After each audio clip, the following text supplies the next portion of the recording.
Wednesday, February 23rd edition of the Carolina Weather Video. Meteorologist Matthew East along with you. There's a look up at the mountains again this morning. Not as cold as yesterday across the region. The Beach Mountain Parkway camera from our friends there at resortcams.com. 39 degrees the temperature there. We'll take a peek in Greensboro. An overcast sky now as some mainly high clouds have begun to move in. Those clouds will be thickening and lowering with time today. Temperature in Greensboro at the BTI Airport, 45 degrees. And then we'll take a peek down here in Charlotte this morning. There's the Dowd YMCA camera. Same deal, an overcast sky. Temperature over the airport, 46 during the 5 a.m. hour as I cut today's video. Now, I had a beautiful day yesterday. Sunshine all day long for Tuesday. Highs in the ballpark of 60 across the Triad area. Charlotte region, lower 60s in the Piedmont in most spots, and then some lower 50s in the mountain areas. There's your temperatures, again, 5 a.m. this morning, or 5 a.m. hour at least. Cooler in the eastern parts of the state due to the later arrival of clouds. So you had a longer period of what we call that radiational cooling, with the heat of yesterday escaping up through the atmosphere into space. That took place longer in eastern North Carolina.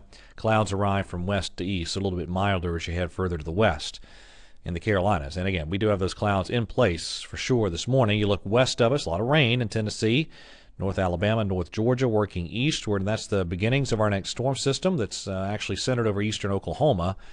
Now, this warm front will be a significant weather player for us tonight into tomorrow morning. That warm front lifts into our area. That's going to enhance the rates of rainfall, and then we await the trailing cold front later in the day tomorrow. So there's Futurecast. A lot of rain opportunities over the southeast over the next 36 hours or so before this whole system clears out by Friday. And it will be a blustery, cooler period Friday and Saturday, and the cool weather kind of sticks around into next week too. But here we go today. These are your temperatures as I cut the video. Very mild over the lower Mississippi Valley. There is a threat of severe weather today, and especially northern Louisiana, southern Arkansas, northeastern Texas, and the Mississippi Delta region. Category 2 or slight risk of severe weather back that way. For the Carolinas, no severe weather concerns today. Now, there's your warm front lifting northeastward. Notice this is 3 o'clock this afternoon. Rain pretty light over most of North Carolina, heavier down toward North Georgia, closer to the warm front, western South Carolina as well.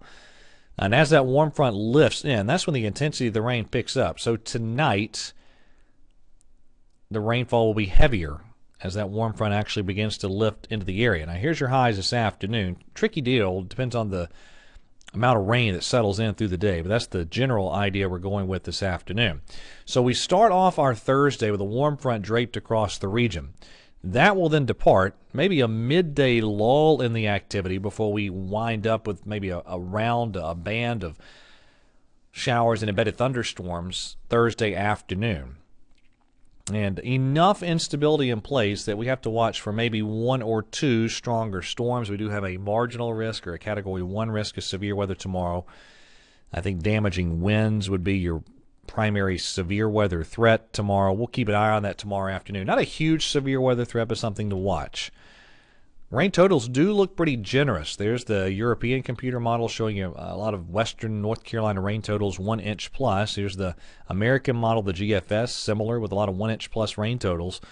So I think a lot of us do have a decent chance of getting to around an inch or so of rain, maybe heavier back toward the western mountains. There's your high temperatures Thursday, and there'll be a lot of variability depending on exactly how those two frontal boundaries behave tomorrow. Now, Friday will be blustery. This is 4 o'clock Friday morning, snowing in the North Carolina mountains in many spots at that point in time. And it's going to be a breezy setup for Friday. A lot of sunshine builds in across the region. High temperatures look like that, but you factor in this. Some pretty stiff winds. This is around 8 o'clock Friday morning, really windy scenario. And I think anywhere from later Thursday night through at least the first half of Friday, looking very, very breezy for sure. Now, couple other things to show you. First of all, this is the European model, 5,000-foot temperatures. There's your shot of cooler air for Friday, lingering into the weekend, and another shot of cold air coming next week as we get toward the middle stages of the week. So let me show you what we're looking at here. First of all, this is the 5,000-foot deviation from normal in terms of temperatures off the European ensemble mean. This is midweek next week. And we go out to Friday of next week and then out to Monday of the following week. So that's the 12th. That's still a pretty cool-looking pattern over the southeast. And at the end of the Canadian model ensemble mean here is that of the 15th of March. That's still a pretty cool looking pattern over the southeast. I still don't see anything to get overly excited about wind or precip wise. I still think that period, say from the 8th to the 12th or so, something to watch. Some of the models kind of keying on that front time frame. So that's the period I'm watching, the 8th to the 12th, but at this point, nothing specific. All right, that is it for the latest edition of the Carolina Weather Video. Thank you so much for watching. Have a great day, and God bless.